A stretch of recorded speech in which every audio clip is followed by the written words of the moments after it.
warahmatullahi wabarakatuh.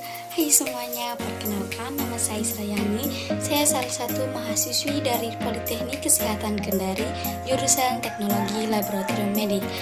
Nah, di sini saya akan membahas mengenai tindakan korupsi khususnya di lingkungan keluarga dan bagaimana peran keluarga dalam tindak korupsi. Langsung saja, yuk simak video penjelasannya.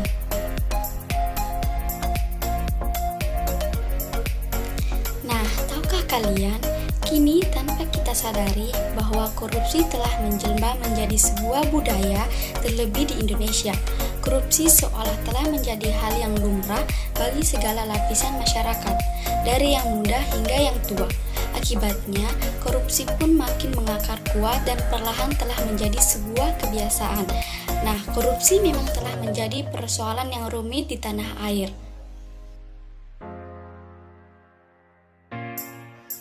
Apa sih korupsi itu? Ya, korupsi adalah tindakan setiap orang yang dengan tujuan menguntungkan diri sendiri ataupun orang lain. Korupsi merupakan kejahatan luar biasa dengan dampak buruk yang luar biasa.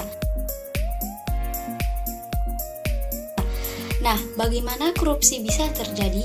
Korupsi terjadi sebagai pertemuan antara niat dan kesempatan. Nah, faktor-faktor apa yang mempengaruhi tindakan korupsi? Terdapat faktor internal dan faktor eksternal, yang dimana faktor internal adalah faktor yang berasal dari dalam diri setiap individu, sedangkan faktor eksternal adalah faktor yang berasal dari luar, misalnya dari lingkungan masyarakat. Kita sering mendengar dan melihat berita yang terjadi di publik, seperti terjadinya korupsi oleh pemerintah yang menggelapkan uang negara dan menerima sogokan dari aparat-aparat.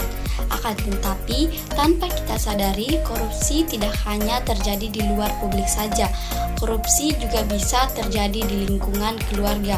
Contoh dari tindakan korupsi di lingkungan keluarga, misalnya yang pertama, berkata bohong dengan mengambil sebagian uang kembalian belanja yang diamanahkan oleh orang tua.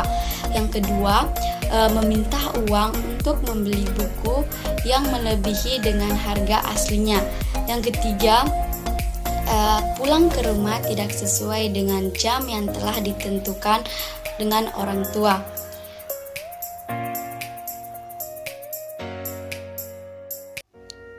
Contoh tindakan korupsi di lingkungan keluarga. Dalam contoh kasus ini terdapat anak yang bernama Dika. Suatu ketika Dika sedang berada di rumah. Tiba-tiba ibu Dika meminta tolong kepada Dika untuk membelikan bahan kue yang ia butuhkan untuk membuat kue di warung Buneng. Dan Dika mau membantu ibunya. Dika diberi uang sebanyak 100.000 dan daftar belanja. Dika langsung bergegas ke warung Buneng untuk membeli bahan yang dibutuhkan oleh ibunya. Setibanya di warung Buneng, Dika memberikan daftar belanja kepada Buneng. Setelah itu, Buneng memberikan belanjaan yang dibutuhkan oleh Dika. Buneng memberitahukan kepada Dika bahwa total belanjaannya sebesar Rp60.000. Dika pun memberikan uang sebesar 100.000 yang telah diberikan oleh ibunya. Buneng memberikan uang kembaliannya sebesar 40.000 kepada Dika. Dika pun langsung bergegas pulang ke rumah. Saat perjalanan pulang, Dika berniat mengambil sebagian uang kembalian dari belanjaan tadi untuk dipakai jajan. Ia berpikir bahwa jika ia mengambil sebagian uang kembalian tersebut, ibunya tidak akan memarahinya selama ibunya tidak mengetahuinya. Sesampainya di rumah, Dika memberitahu kepada ibunya bahwa total belanjaannya sebesar 80.000, sedangkan untuk kembaliannya sebesar 20.000.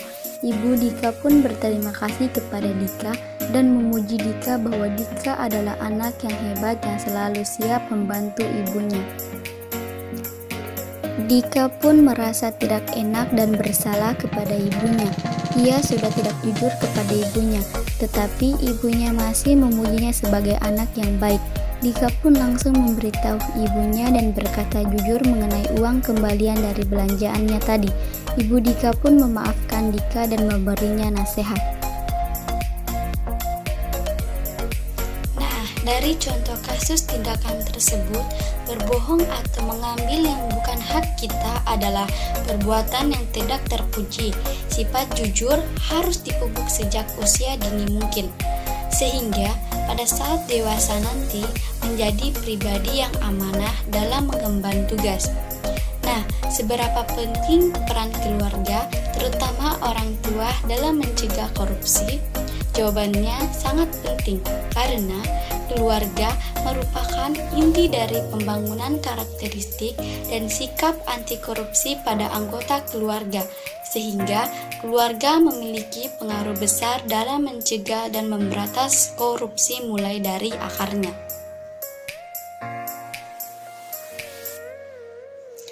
Korupsi dapat diberantas dengan menanamkan nilai-nilai anti korupsi, mulai dari lingkungan keluarga. Nah, apa saja nilai anti korupsi itu? Yang pertama, kejujuran. Ibu dan ayah harus mengajari anak untuk bersikap jujur. Yang kedua, kepedulian. Ajari anak untuk peduli kepada keluarga, teman, dan lingkungan. Yang ketiga, kemandirian. Latih anak untuk mengajarkan pekerjaan secara mandiri.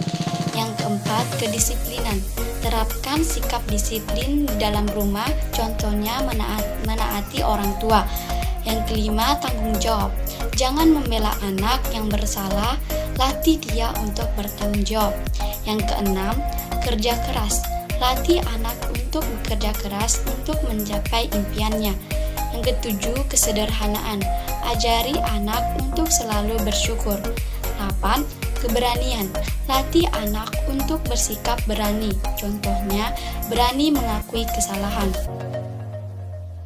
Terakhir yaitu keadilan. Bersikap adil terhadap anak dan tidak pilih kasih. Nah, dengan ke-9 nilai anti korupsi tertanam dalam generasi muda, diharapkan generasi muda tidak akan berniat untuk melakukan korupsi. Oleh karena itu, keluarga adalah ujung tombak keberhasilan negara ini. Nah, itulah tadi penjelasan mengenai tindakan korupsi di lingkungan keluarga serta peran keluarga dalam pencegahan tindak korupsi. Semoga bermanfaat bagi generasi-generasi muda Indonesia. Ayo bangun budaya anti korupsi mulai dari keluarga. Sampai ketemu di video selanjutnya. Assalamualaikum.